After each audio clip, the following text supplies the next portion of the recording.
Good morning, ladies and gentlemen. We're going to switch focus a little bit away from water quality to more water allocation.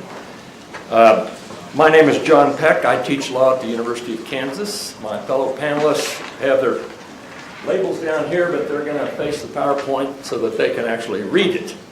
So our panelists are Professor James May of Widener Law School in Wilmington, Delaware, and Professor Irma Russell, who's the former dean of the Montana Law School and is now at the University of Missouri in Kansas City, chair professor. You can read the three of our bios in the materials, but Professor Griggs didn't get his materials in time. So let me just tell you about Professor Griggs. Professor Griggs is a native of Denver. He studied history at Stanford, has a PhD from Yale in history, and came to the KU Law School excuse me, in Lawrence. That's when I first met him. He became my water law student. He practiced law for a couple of years in Lawrence and then became legal counsel for the Division of Water Resources and then moved to the Attorney General's office where he became an assistant AG. He spent a year at the Woods Institute at Stanford and is now a professor of law at Washburn. First, I'd like to thank Blaine Bankston and Sarah Rice for their invitation. Blaine is a Kansan, and there are 4 panelists right now who regret that he came here instead of coming to our law schools, except for the fact that he's now invited us out here. The subject of this talk is a broad one, Evolving Water Law and Management in the U.S., Delaware, Kansas, Montana, and Interstate litigation. This stemmed from a conference that was held a couple years ago, the 50th anniversary conference of the American Water Resources Association. Now, many of you may not know what that is. That's a professional organization of water specialists who are hydrologists and hydrogeologists and scientists and engineers and water planners and city managers and a few lawyers. And I became a member of that organization several years ago, mainly because they had so few lawyers. And I wanted to associate with non-lawyers, and I also wanted to be on programs so that we could help educate the non-lawyers about the law. So at their 50th anniversary celebration, called 50 Years of Water Management, they asked for panelists, and so we created this panel. The thing that all 4 of us have in common is that we are all graduates at the University of Kansas. So the states that were selected, Delaware, Kansas, and Montana, were not totally just at random. They just happen to be where I have friends. And so, but I do think these 3 states, as we'll see, do represent a nice cross-section of America. So this is a map of the United States, and it shows Delaware in the east. It's a very, very small state with a high population density. It has a large river, the Delaware River flowing into the state, into the Delaware Bay. It's a coastal state. It's an eastern state. Kansas is a Midwestern state, and we'll see it's on the borderline between the wet and the dry part of the country. We had a common law riparian doctrine at one time. Now we're prior appropriation. We're primarily an agricultural state. And then Montana is a huge state with an even smaller population density than Kansas. It has mountains, it has federal reservoirs, it has groundwater, it has Indian tribes, it has federal lands. And so these 3 states, I think, will serve as just examples. That's better than having 51-minute talks. We'll have 3 15-minute talks. And then lastly, we'll have Professor Griggs talk about interstate water matters. He's been heavily involved in the Kansas cases against Colorado and against Nebraska in the last decade or so. So he will talk about interstate matters. Here are a few pictures to illustrate the differences among these states. There's a picture of the Delaware Bay, and then the Kansas River, which gets fairly large as it goes eastward and joins the Missouri and Kansas City. The Montana River and Hoover Dam as an example of an interstate conflict. And then here's the very large Delaware River. Kansas irrigation in the western part of the state. Hungry Horse Dam in Montana. And then the Chattahoochee River in Alabama, Georgia, and Florida, which has been the subject of interstate conflicts recently. Very quickly, here's a picture of the precipitation in the United States, and we see Delaware is over there in the east where there's a lot of precipitation. Kansas is right on the border. We have quite a bit of rain in the east, but not much in the west. And then Montana is one of the arid western states. Prior appropriation doctrine governs in the west, riparian in the east, Kansas being right in the middle. We started as a riparian state and became a prior appropriation state. A map of the U.S. aquifer shows less kind of uniformity in the country. This is a map I took off the internet, groundwater withdrawals, and it looks like most of the groundwater withdrawals are in the south and southwest. So Delaware is not included in that. Kansas is. Montana actually isn't one of the big groundwater user states. And then this is a map of U.S. groundwater doctrines showing that predominantly prior appropriation is used in the west, reasonable use doctrine in the east, and some smattering of other doctrines in other states. So I will now turn it over to Professor May, who will start with Delaware. I will follow with Kansas. Professor Russell will talk about Montana, and then Professor Griggs will conclude.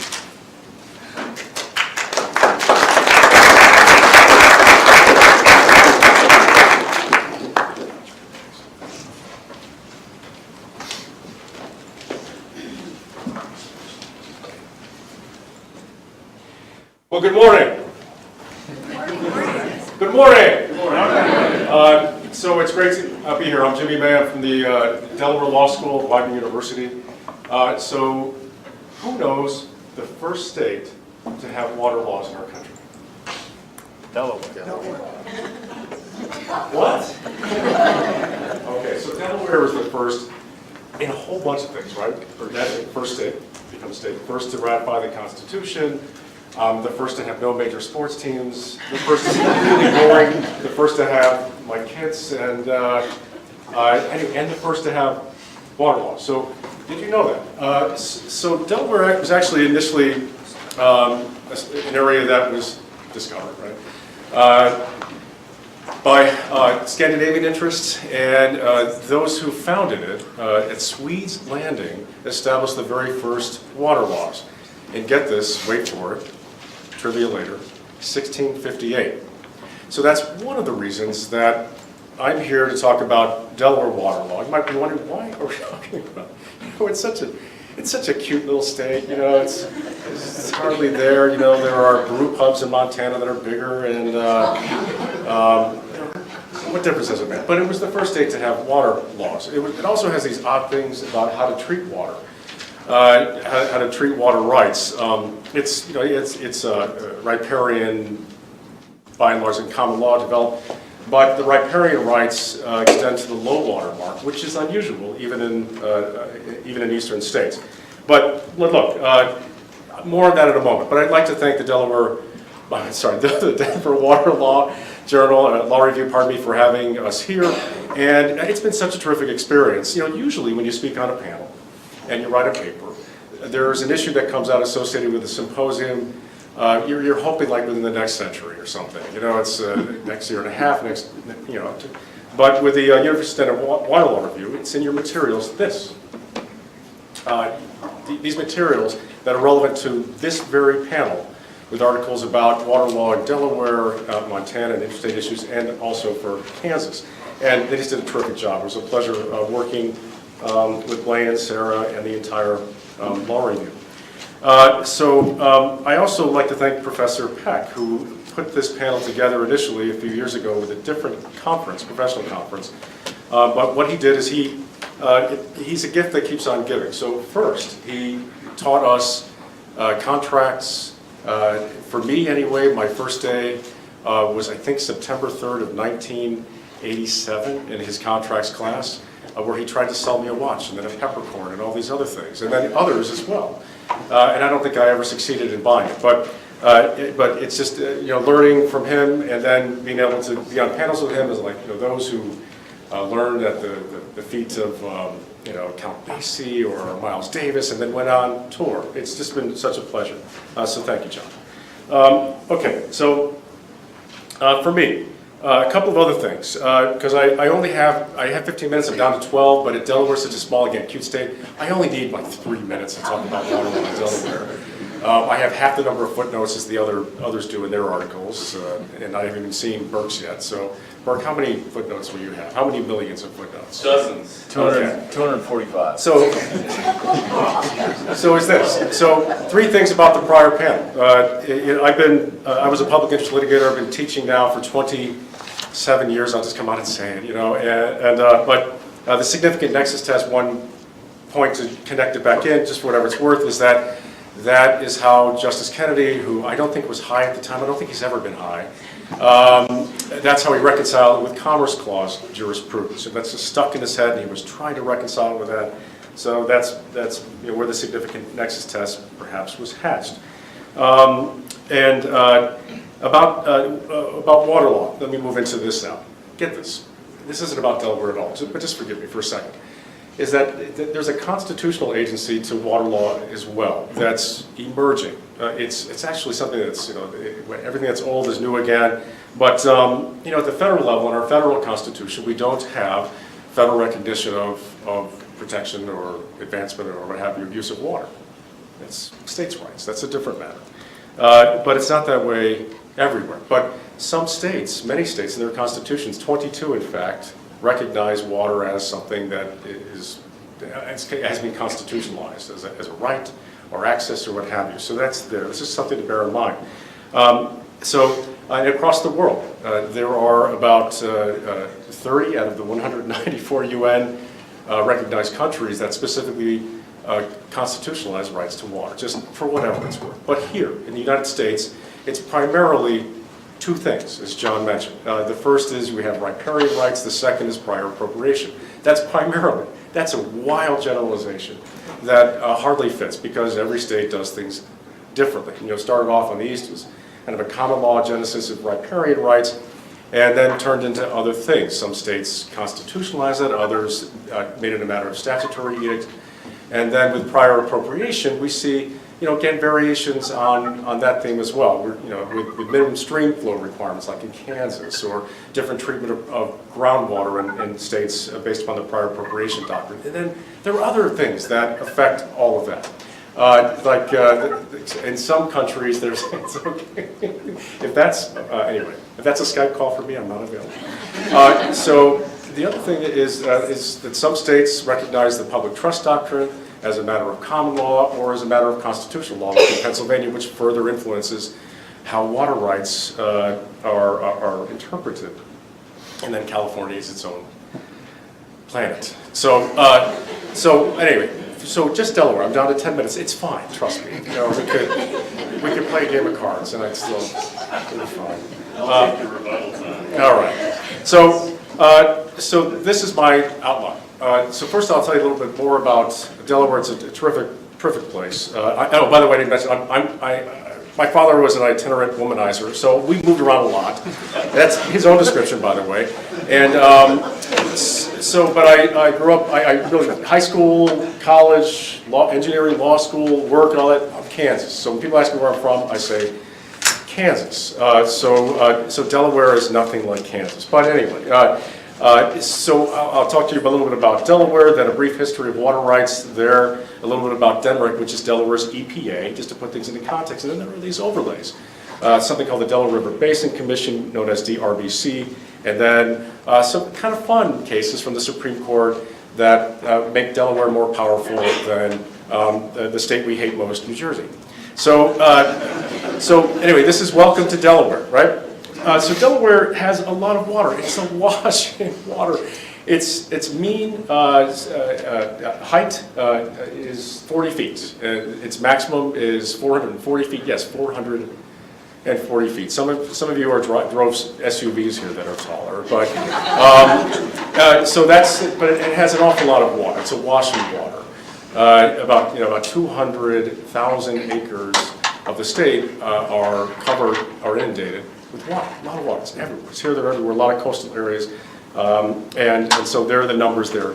2,400 square miles of it, 2,000 square miles are land, but an awful lot has access to water. It's a coastal state. I mean, you're within minutes of the coast wherever you are. You're in minutes of access to fresh water, too, just about wherever you are. I forgot to mention, from the tip of Delaware down to really where the fun is, it's about 130 miles. That's it. So yeah, you could commute probably to Wilmington from lower Delaware if you wanted to. I don't. But there are an awful lot of habitat consequences of water use. Delaware, I mean, you've probably heard that Hawaii has the highest extinction rate of any state, right? You've heard that probably before, right? Guess who's number 2? Yeah, we're number 2. But not in a good way. We cut down all of our forest, we got rid of everything, all the species.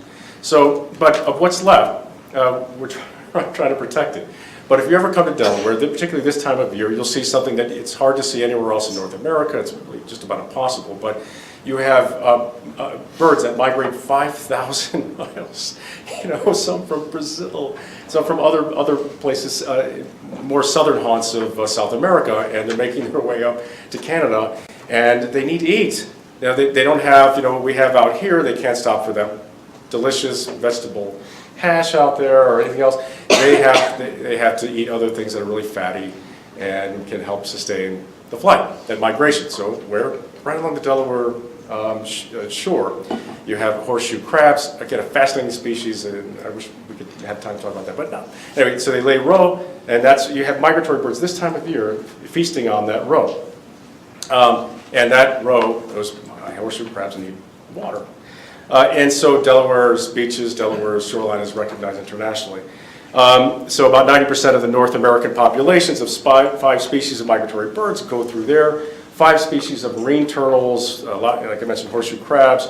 We also have 13 of the ones that are left. Really all of our, pretty much everything is endangered in Delaware, but including the bald eagle. So the state agency, back to water, the state agency that regulates water use in Delaware is the same agency that regulates pollution. Right? It isn't like with Kansas or Montana, California, or all these other agencies. No, it's just one. It's one agency. And there's also another agency called the Coastal Zone Industrial Control Board, which isn't really even an agency, but that regulates development of the coastal zone, like it says. And then there were conservation districts that do very, very little actual conserving, and then the Delaware River Basin Commission. So, 1658, there it is again, there's that date. Swedes landing the first recognition of water rights. That was the first, in North America, that's it, started there. It's about, I'm not kidding, it's about a mile, 1.7 miles from my house. Yes, I took the kids and saw how far it was. But yeah, it's right there. First water rights laws in the country, before it was a country. A lot of it was about millworking, things that spun in the water, things that spin in the water. And then there were some of the first laws enacted by legislatures under the gubernatorial system when we were in British rule, before the Revolutionary War, and then after the U.S. became a country. Delaware was the first state to have water laws. And here's what it boils down to. You have all these variations.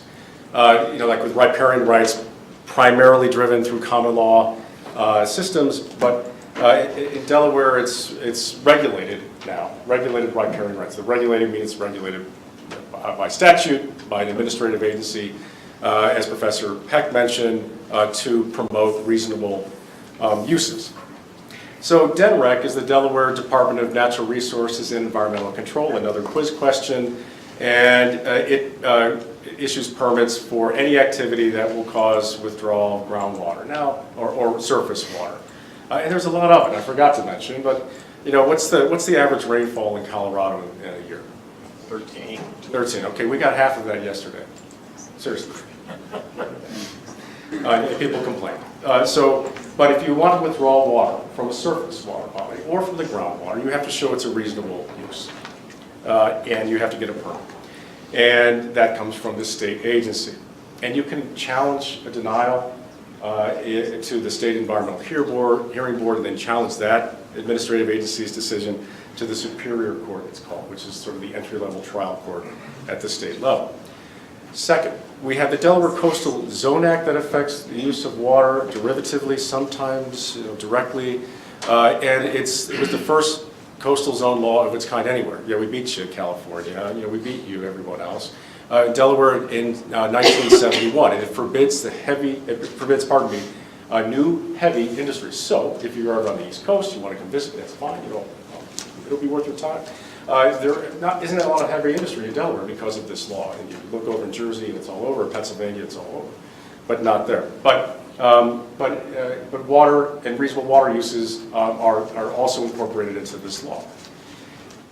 Third, the third entity that addresses water rights and water use in Delaware is the Delaware River Basin Commission. It was established under a compact. You remember in the Constitution, states can enter into compact with the authority of the Senate. And so Delaware did with other states. It addresses a variety of issues. But if you're trying to take water from the Delaware River, just that one body of water, you need a permit from this, what's known as the Delaware River Basin Commission, established in 1961 under the Kennedy administration.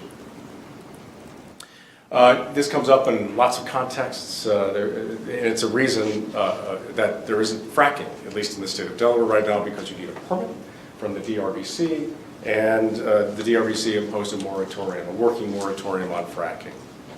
We'll see what happens with that with the new administration. Now, last, is Delaware River riparian ownership. Like I said, ownership goes up to the low water mark, and get this. Again, another quiz question here, get this. To the low water mark, not only in Delaware, but in Jersey too. Yeah. So the Duke of York made a grant to William Penn in 1682, and when Delaware became a state, that state grant included the ability to control and have jurisdiction over the land under the Delaware River. As Professor Peck mentioned, it's a big river. Land under the Delaware River all the way over to Jersey, and then to the low water mark. So what that means, you might think, oh, that's funny. That's a funny thing, isn't it? It must be frustrating. No, what it means is that for those areas, if Jersey wants to develop industry or what have you, they need to get a permit from Delaware. And so there have been lots of lawsuits about that, all the way to the Supreme Court under original jurisdiction doctrine. And unlike in other areas, we lose our. I won't say. But anyway, we've always won there. In 1905, in 1934, and most recently in 2008.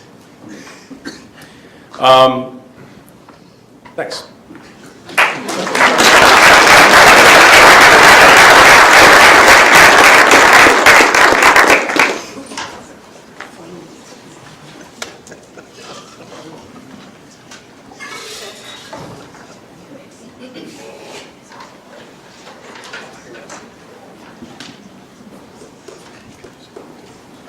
I may need help with this. Pull this thing up.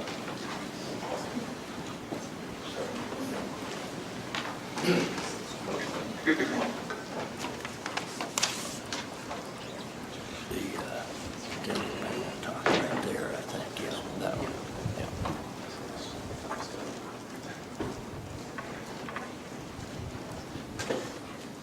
Yeah. Okay, now moving westward to the Midwest, again, my map of the U.S. And there's Delaware. It's so small that I had to blow it up. So Kansas is right in the center of the nation, and this map shows annual precipitation. We have over 40 inches in the southeast part of Kansas, and then it goes down to under 20 in the northwest part of Kansas. Elevation in Kansas City, where I live, is roughly 800 feet, and of course it's all uphill as we go toward the mile-high city. This is a map of the rivers. They flow downhill, of course, from the west to the east. We have two major basins. One is the, let me see, one would be the Kansas River Basin, which is essentially the north part of Kansas, the Kansas River emptying into the Missouri River in Kansas City, and then the Arkansas, or what we call the Arkansas River Basin, that's Arkansas River starts in Colorado, flows down, and eventually through Wichita, through Tulsa, and enters the Mississippi down in Arkansas. Kansas is roughly 400 by 200 miles in size. If the east has precipitation, the west has groundwater. So we are one of the many states that has wonderful groundwater supplies that are diminishing, of course. Nebraska having the lion's share of all this. But we have the Ogallala Aquifer, the Great Bend Prairie, and the Equus aquifers. Here's some pictures of Kansas, the center pivot systems, mostly in western Kansas, an aerial view of that, and then the Kansas River as it approaches Kansas City. The picture on the left is one of the several large federal reservoirs we have. But of course we have periods of drought and we have periods of flooding. This picture on the bottom right is a picture of Kansas City in the 1951 flood. Kansas City downtown is basically up on a hill, but surrounding the city in the Missouri and Kansas River basins, it's of course able to be flooded, and this was a devastating flood that wiped out a lot of industry, the stockyards, etc. This diagram, folks, now shows the kind of the evolution of Kansas water law and what the sources of the law were. So I have 4 periods here. The period from statehood in 1861 to 1945. And then the next period is somewhat arbitrary. From 45, I selected 67 because that makes then 50 years from then to now. So I could talk about a 50-year period and then the future, whatever that will bring. So from 1861 to 1945, it was just basically judicial and very few cases. Kansas Supreme Court said that and we were settled, of course, from east to west, so we adopted the common law at statehood, and that included riparian rights for surface water and the absolute ownership doctrine for groundwater. The next period was a very important period from 45 to 67 because in 1945 the legislature enacted the Kansas Water Appropriation Act. And that act essentially made a wholesale change from the common law doctrines of riparian rights and absolute ownership to the prior appropriation doctrine. The second section of that act says all water in the state of Kansas is hereby dedicated to the use of the public. The people who were using their water under the common law doctrines in 1945 were able to file and get what we call vested rights. So there was no taking of any rights that were actually being used. But people who had riparian rights and groundwater rights who were not using them basically lost them the day the act went into effect. In 1957, there were some major amendments to the act, the key one being that the legislature defined a water right as a real property right. We have that in our statute, so we don't have judges who need to say that it's a property right, a water right. The other thing that happened in this period was an important Kansas Supreme Court decision, Williams versus the city of Wichita, in which the Supreme Court of Kansas, in a 6-1 decision, upheld the constitutionality of the act against the claim by non-using riparian and groundwater users that this was a taking for which compensation should have been paid. The lone dissent was by our Chief Judge Robert Schroeder, who basically said emphatically this was a communistic taking of property. That's in the dissent. And I suppose in a way it was.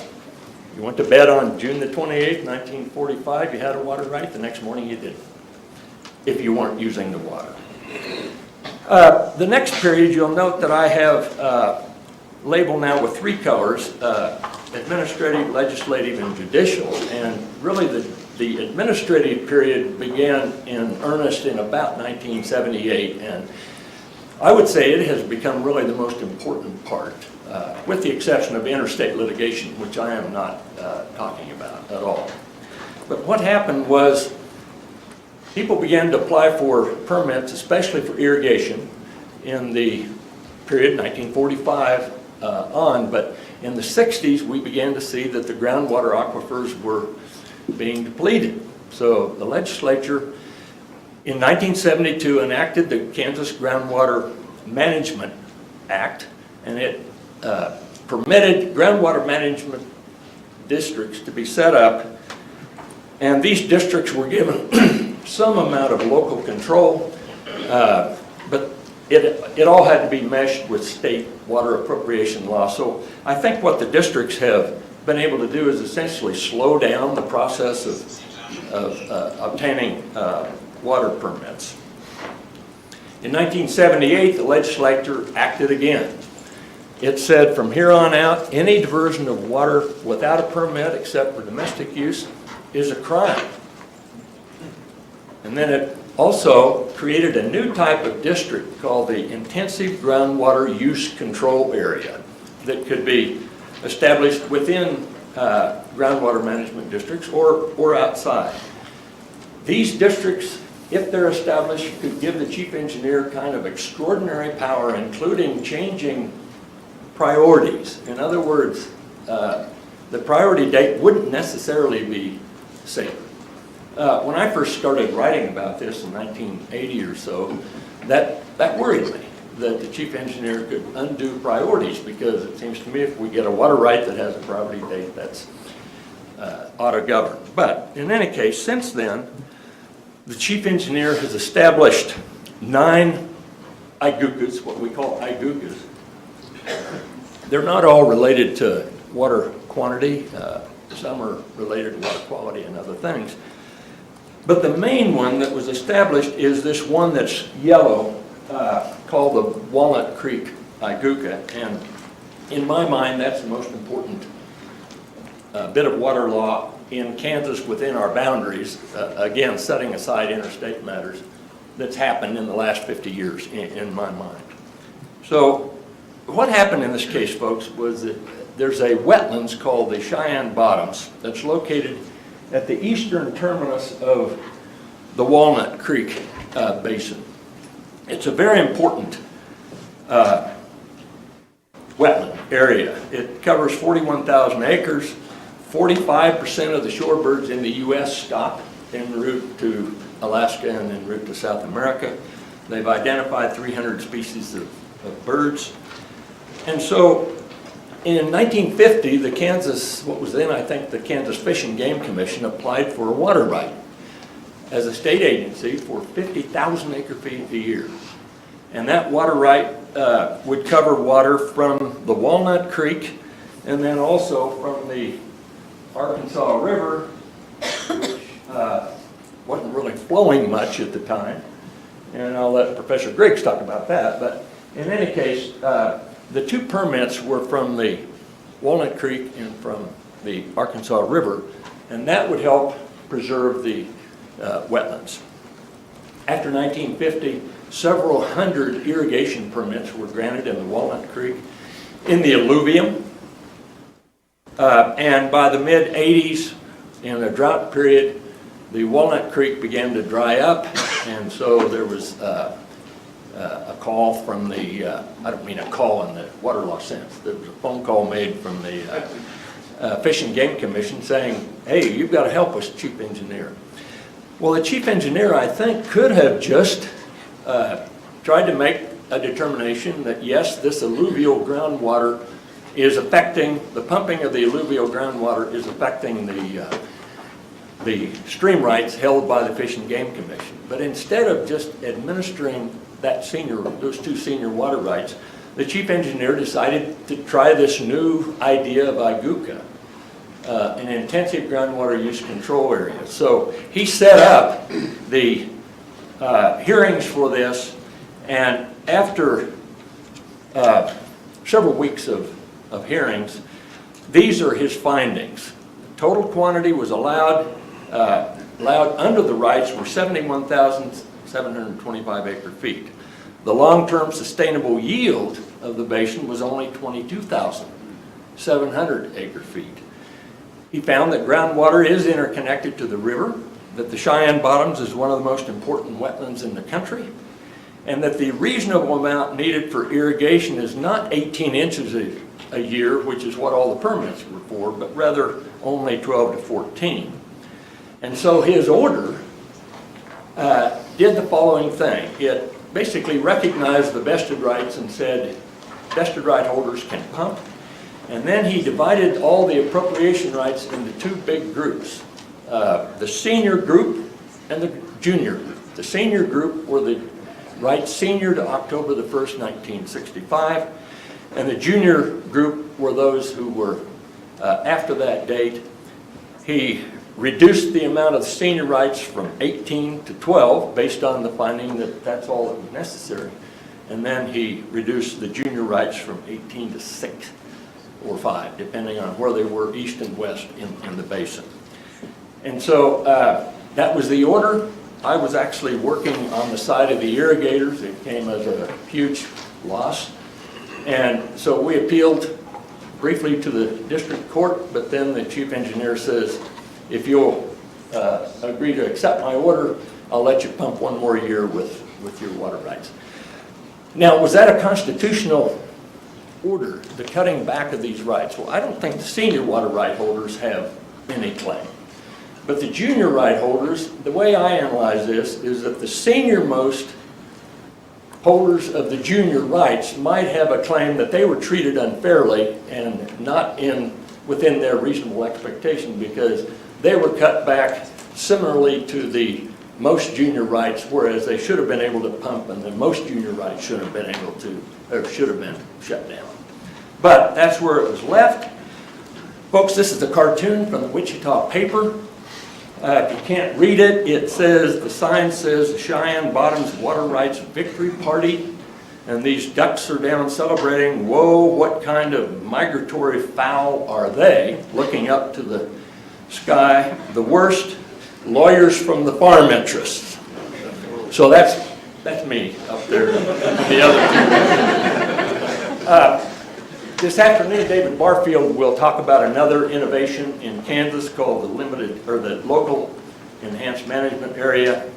And then in terms of the future, I would just say a couple things because I'm out of time. The first is that we have a new project by the governor of Kansas called the 50-Year Vision, in which he is trying to get us to think about these problems in the future. And one thing he supports is a Missouri River aqueduct. And this is a map showing what that aqueduct would look like with a price tag of over $1 billion. Federal government cutting back, the state of Kansas broke. I don't see much of a chance in that being built, but it's in the plan. And so the questions that we have for the future, climate change, global warming effects, sedimentation in the reservoirs, interstate conflicts, will voluntary restrictions work? Will the state mandate restrictions? And if so, will they be constitutional? And so here's my question for Kansas. Will we move from wonderful corn feeding beef that you all eat to dryland farming or the buffalo commons that some people would like us to return to? And the question is, will we have steak or will we have tofu? Will we have broiled steaks or broiled tofu? And as you probably all know, it takes hundreds of gallons to produce 1 pound of beef protein, and it takes only a few gallons to produce a pound of soy protein. So some would argue that we should err in this direction. So thank you very much.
I'm Irma Russell from UMKC Law, and I want to add my thanks to the thanks that's already been given to the Law Review, to Blaine for all his work, and to Sarah for the work of this marvelous conference, and to all the staff. I have enjoyed talking with the staff members so much, and for the dedicated and detailed work that students learn to do and then carry forward as very good experience.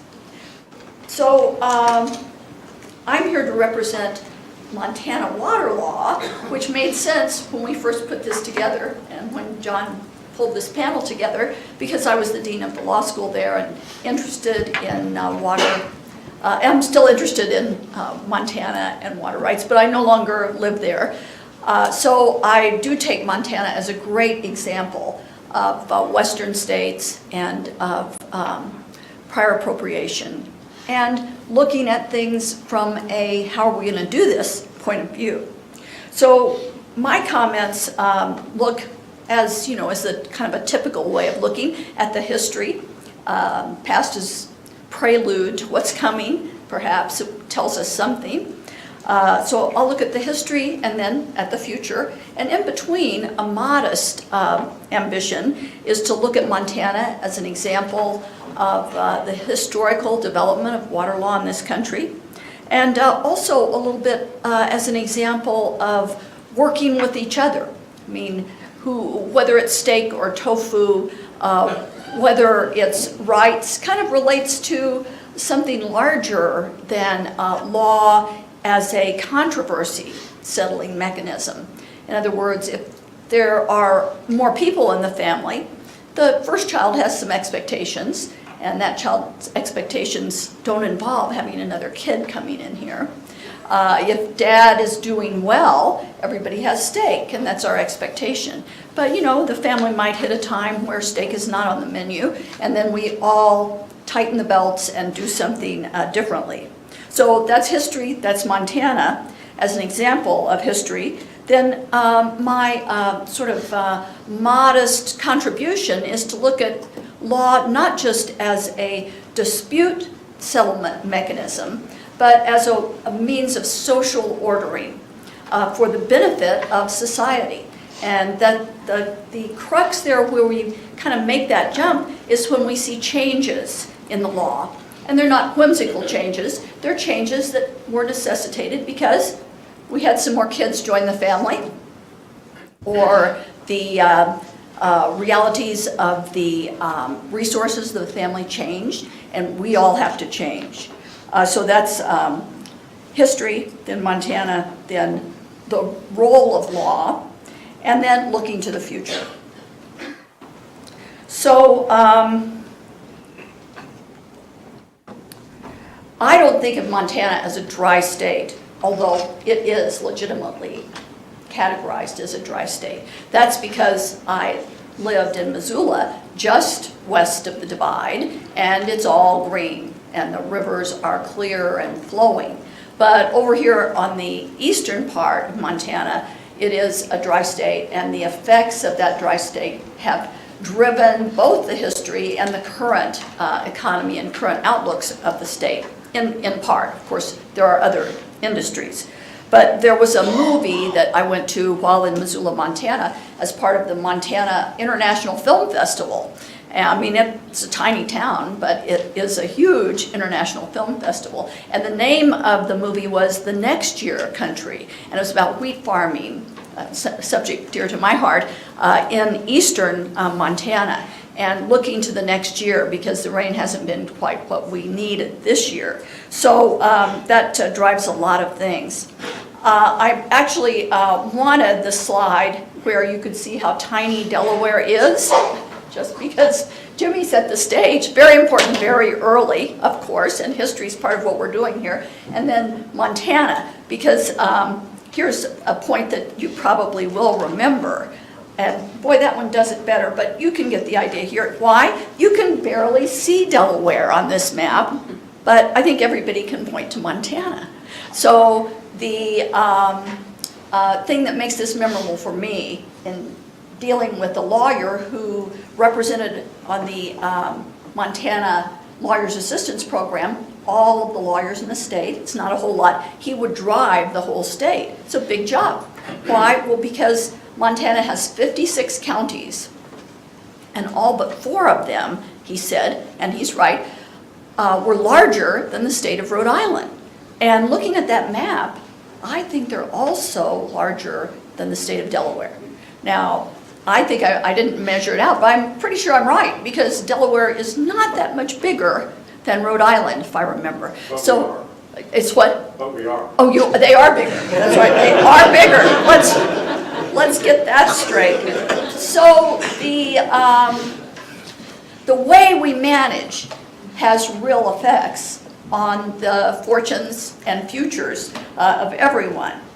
I also want to drop in here just a little bit to set the stage about the Constitution, the 1972 Constitution of Montana, because all of our forces, whether we see law as a dispute resolution mechanism or as socially ordering, somewhat larger, more ambitious plan, the rubber meets the road through decision-making bodies of governing capacity. And the Montana legislature formed the Montana Constitutional Convention in 1972. They all came together, 100 representatives of this state of fewer than 1 million souls. And like the nation today, and probably the nation always, radically different views. We are a nation sometimes called divided, but we're a nation that is both collaborative, cooperative, has persistent disagreement on themes, oppositional, dissenting, and having different approaches. So it's really an amazing thing when you think about it that Constitutional Convention came out with a constitutional right to a clean and healthful environment. Now, if you look at the history of this, it was really unlikely to happen. The interests were sort of poised against it. And the history shows that it was almost serendipitous that it happened. But one thing that I think bears noting for us, for now, and for even in our individual lives of ordering, is I think a major way that happened was that people did not sit in their parties. They were, and they got there by party affiliation. They were, I don't remember if it was election now, but it definitely driven by party interests and by these different views of competitiveness versus cooperation, different political views, but they weren't allowed to sit. The framework was alphabetical. So I think it's something for us to think about is organizing principles and how they can really play a role. Don't let them sit with their party. Have them sit alphabetical, or maybe by height. It doesn't matter. Something where people then breaks down some of those categories might have been a helpful thing. So to go even a little bit further back in history, something I mentioned in the article and something that remains with me, we all know the quote from Mark Twain, I bet. I bet it'll be mentioned at another time in this conference, that whiskey's for drinking, water's for fighting over. That's so well known. It's attributed to Mark Twain, I think rightly. And Twain also said, history doesn't repeat itself. In controversy against Santayana, I guess, but it does rhyme. So we need to kind of watch the back and forth that history gives us. So here's the history point, the big history point, the way back before the U.S. point, and it's that the term rival comes from the Latin rivalus, and that term means the other person living on the stream where I live. So dispute, holding on to what's mine, reasonable expectations, as John noted, is built in to water law. Why? Well, we all need it. It's pretty important for our industry, for our lives. So now looking at the history of Montana water law, it didn't start back, it's way back there, Jimmy, like Delaware. In fact, is a much later development, of course. But way before, 2 decades before Montana even became a state, the legislature of the territory of Montana passed legislation about water law, irrigation law. You're kidding. Okay, so that shows you, this is just 10 years after Irwin versus Phillips in 1865. Water law was a real thing in Montana. Then in the 1972 new Constitution, the state did declare the public trust in water and the constitutional right to a clean and healthful environment. Now, on 2 more pages, it's a lot of detail about history, and you kind of get the idea. Things were changing. Coming to a 1-minute synopsis, yes, I can. And that is not the pendulum swing of history and the law, but it's more like a lava lamp, isn't it? That things are there and then they kind of move, and something that was the dissent becomes the majority opinion, perhaps. So, we have to pay attention to it. But we're always looking back, not only for logical references, but for historical references to make the case for how we think that it should be. So in terms of future challenges, we have to, of necessity really, find a unifying theme between these voices that have different interests. I love the jobs versus jobs point earlier, the jobs of industry or farming versus fishing. It's also sort of us versus us. Jerry Seinfeld talked about, back when he was a kid, the Seinfeld of today versus the Seinfeld of tomorrow morning. And the Seinfeld of tonight wants to party and have a good time, and he doesn't care what hangover the Seinfeld of tomorrow morning is going to have, but of course he is both. So it's really us versus us, or maybe our wanting to party versus better angels, or we can conceive of it in a whole lot of ways. But seeing the law in service and solicitude, of course, to the need to exist and to thrive is there. It's always there. Those are those reasonable interests of the junior water holders and the senior water holders, and where to slice that line. But just the takeaway, since I have to stop now, this is the important part I'll say after the stop sign, and that is that we're always looking to what we have, how we share it, who has a right to it. And that's the call, not only of defending rights, but also of living together and figuring out how to thrive together in the future. So you young people will do it. I have faith in you. Thank you.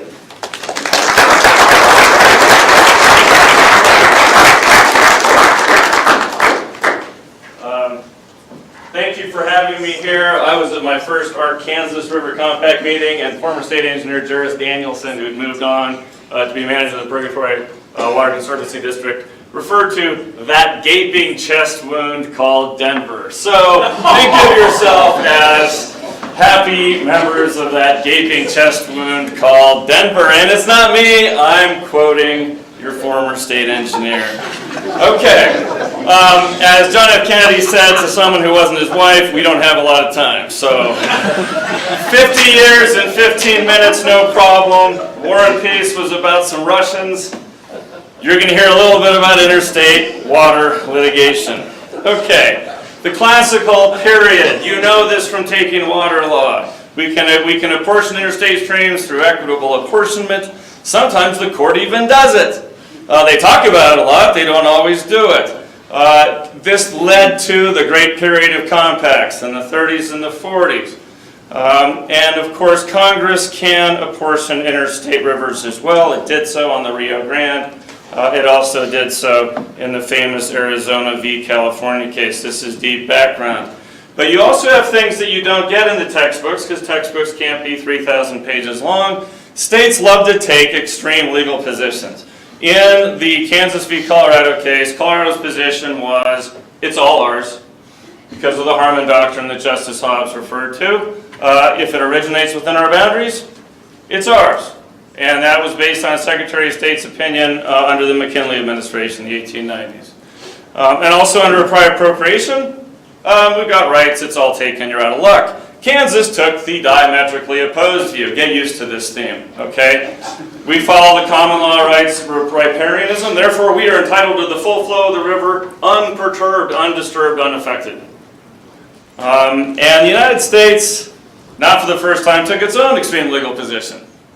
That there's a federal right to all the unappropriated waters in the West for reclamation projects. Okay? Supreme Court walks away from most of these, says, we've got this great power to equitably apportion rivers, but we're not going to do it.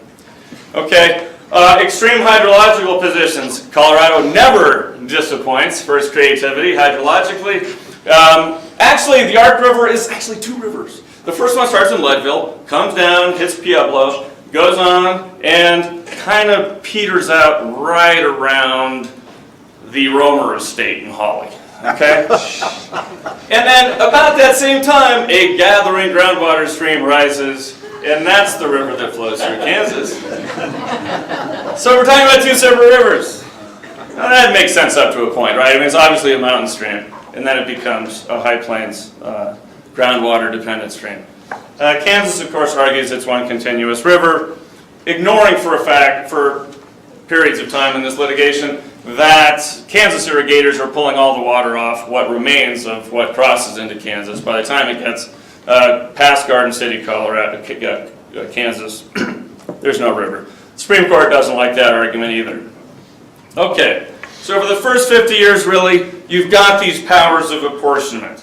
Under mixed legal regimes, Kansas v. Colorado. Under common legal regimes, Wyoming v. Colorado. The Hinderleiter case secures the compact mechanism as a defensible mechanism.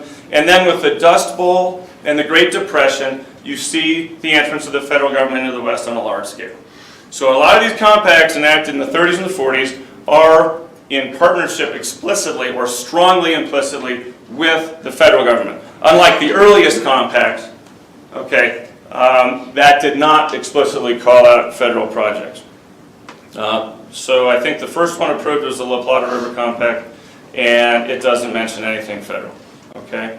You also have all of the decree cases. There aren't many of them, but so shall we say by the turn of the 30s, we're in good shape, right?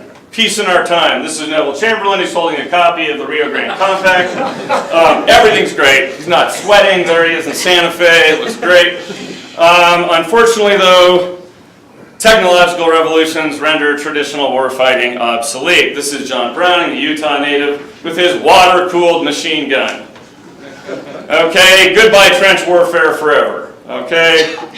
Well, Western water fights are no different. This is Frank Zyback, a Nebraskan, who's tenant farming in Colorado, and he invents the center pivot system to screw Kansas. This goes back decades, centuries, okay? And so the last 50 years of the interstate period have been dominated by groundwater. These compacts, these systems were predicated on surface water systems because we couldn't access groundwater cheaply enough for agricultural use. And with the development of centrifugal pumps, internal combustion, rural electricity, all of these New Deal programs paradoxically created huge problems for these compacts. And so these are the three big cases. How does groundwater extraction, how can that be reconciled within the rules of the compacts? Well, history's rhyming here, right? Polarized legal positions. The Republican River Basin, Nebraska is overpumping groundwater. That starves stream flow into Kansas. The Republican River Compact does not mention groundwater. This is an opportunity for creative lawyering. Kansas. Well, obviously, all of the water in this area is part of the compact.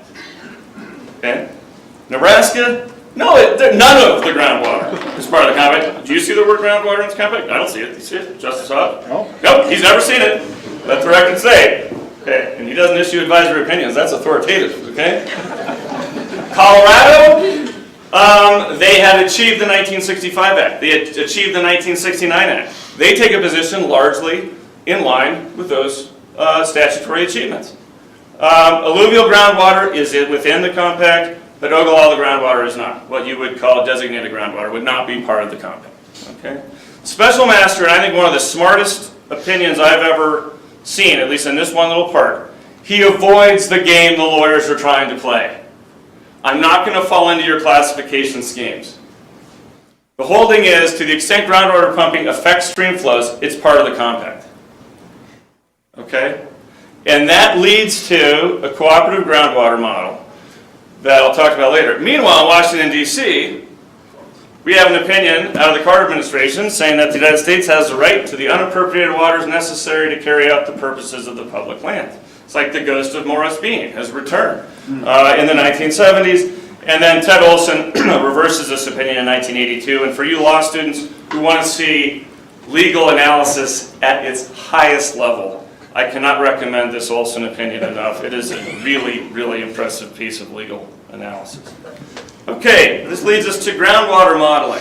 Fights over models. If you have read M. Hall's book on the Pecos River litigation, he's got great details about fights across Texas and New Mexico, but also fights within New Mexico on groundwater modeling.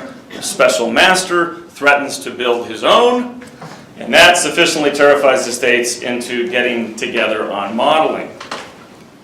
Kansas v. Colorado, scorched earth, 270 days of trial. Over 200 days of that was on the model. Kansas's lead expert was excused from the stand and taken to a mental hospital and has not worked again. And that is in the special master's opinion. I'm not making this up. Kansas had to completely rebuild its case. Okay? The states eventually, however, agreed to a shared modeling approach. We have seen much better work with collaborative modeling. In the Kansas v. Nebraska case, after the special master ruled that pumping to the extent it depletes stream flows is part of the compact, then the model command was clear. Model this basin so that you can model and estimate the impact of pumping on stream flows. Mississippi v. Tennessee, that uses pre-existing USGS work. We have remedies and damages that we didn't have. Okay, Kansas v. Colorado, $35 million. The costs of compliance have been much higher than that. Methods of compliance, augmentation, these other things. Interstate litigation has also been a forcing tool for state law groundwater reform, especially in the Ark River Basin of Colorado where pumping has been reduced. So the state of play is that groundwater is dominating a lot of interstate litigation. This leads us to a fascinating case. Mississippi v. Tennessee. I call it because they call him Mississippi Fred McDowell. But he lived in Tennessee. They're even fighting over their great bluesmen. You know, they're fighting over water. This is an interstate aquifer. Who you want to ask? The United States Geological Survey. Okay?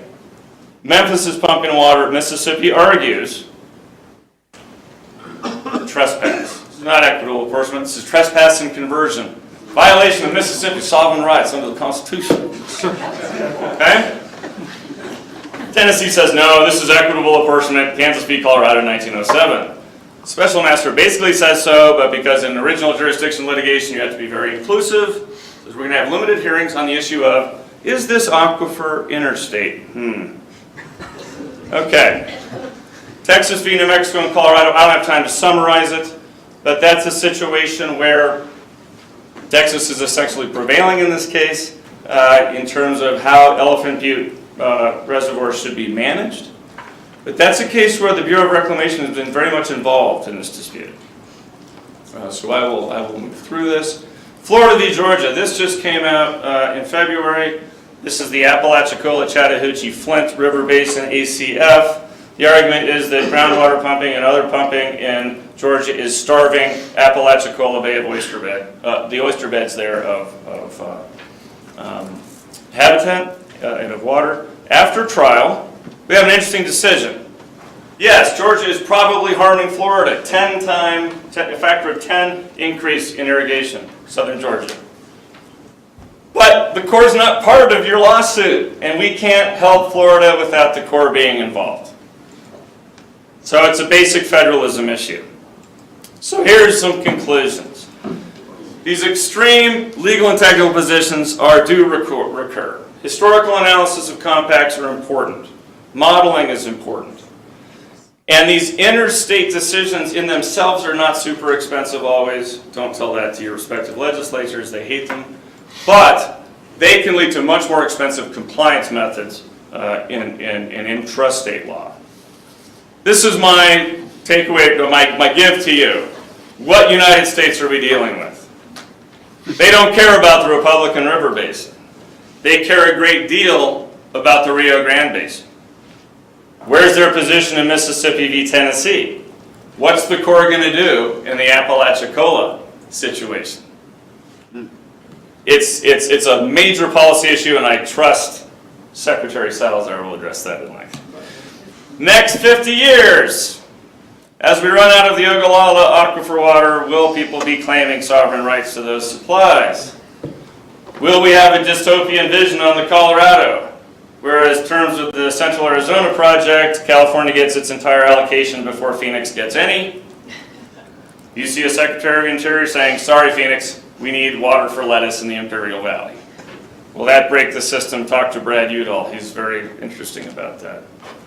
Will we have compact litigation on water quality? By the time water hits Kansas, it's been reused a dozen times. So uranium, selenium, other heavy metals are way up. Okay? The compact doesn't talk to water quality. Colorado doesn't want to talk about water quality. Kansas is a little more interested. So, I'll leave you with this quote. Great friend of mine, Attorney General J.D. McFarland. He's meeting Attorney General Bob Steffen, and Steffen says, we have our armies massed at the border. McFarland says, what are they going to drink? Thank you very much. Remember, you're still in Kansas territory and you're named after Kansas governor. Thank you.